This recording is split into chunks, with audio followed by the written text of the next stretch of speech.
Yo, I'm about to react to this video, Atomic Heart, the final preview. Atomic Heart is, probably, it's one of my most promising games of 2023. I got it, from just what I've seen, I got it being like a solid, probably 8. It's going to be 8 or above, from what I've seen. I don't know what I played. It looks like a Fallout Bioshock mix. But, yeah, let's react to the vid. Messed up. It's good. It's gonna be a bumpy ride. After nearly 5 years since its stunning announcement trailer, we're now just 1 month away from the launch of Atomic Heart, the strictly single-player first-person shooter that thrusts you into an alternate history Soviet setting and tasks you with taking on an army of angry androids. The good news is that after going hands-on with the first couple of hours of a near-final build of the game, this Bolshevik Bioshock seems as though it could be well worth the wait. Yeah. Its superpowered combat, fascinating story, and spectacular setting all appear to be clicking seamlessly into place to form a cohesive whole, blinking into vibrant life like one of its many deadly assembly line creations. This looks like Far Cry too. The opening moments of Atomic Heart's reportedly 25-hour campaign takes you from the sun-kissed streets of Chalamet City floating high among the clouds, all the way down to the shadowy subterranean depths of the ruined Vavilov facility, where a violent robot uprising has wiped out almost all human workers. Weapons and skills are doled out fairly slowly in this initial stretch, and with only a fireman's axe and limited shells for my shotgun, I found myself favouring stealth wherever possible. So it's just as well that the earliest upgrades you unlock are the abilities to track enemies through walls and shock the Dandelion surveillance cameras in order to avoid alarm-raising detection. On the occasion that I did alert a guard to my presence, the stiff challenge presented by Atomic Heart's early enemy types came as a bit of a shock to my system. Or indeed, a system shock, if you prefer.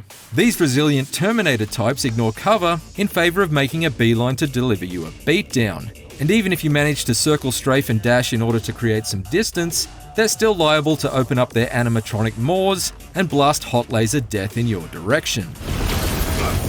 I must admit to perishing a few times early on as I got to grips with the rhythms of the weighty melee combat system, but that struggle grew into a sense of satisfaction as I unlocked alternate attacks and gradually became more capable of turning these robot Ruskies into sparking shards of Soviet scrap.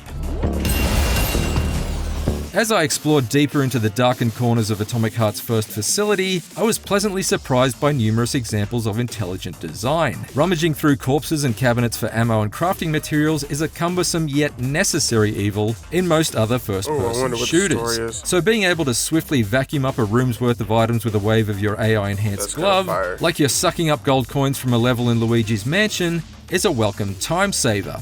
That's not to say you aren't still rewarded for taking your time to pore over every inch of your surroundings, and I enjoy the occasional optional diversions, like pausing to watch Soviet spins on Looney Tunes cartoons, or to make prank calls in a public phone booth.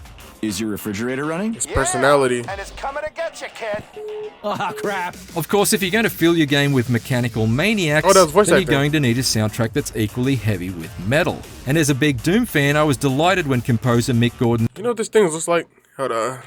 The signature detuned guitars and double-kick drums surged through the speakers to accompany a boss fight against a hulking robot wrecking ball that pinballed around the arena like an over-caffeinated chain chomp.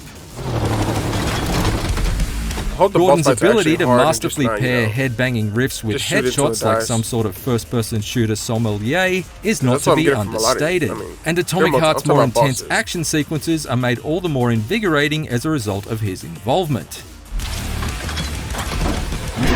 While I couldn't get enough of the heavy metal shredding that accompanied the shredding of heavy metal, I'm yet to be completely won over by Atomic Heart's mouthy main star. Agent P3's quips aim for action hero-style swagger, but come across as something closer to the repetitive trash-talking of a 14-year-old Fortnite fan. F my life. And given Atomic Heart appropriates so much from the likes of Half-Life 2, Bioshock, and Doom, at times I did find myself wishing it had poached one of their silent protagonists while it was at it.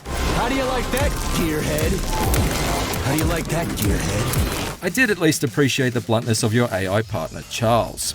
It was a pleasure serving with you, Major Who's the P3. AI partner? Unfortunately, you are about to be killed.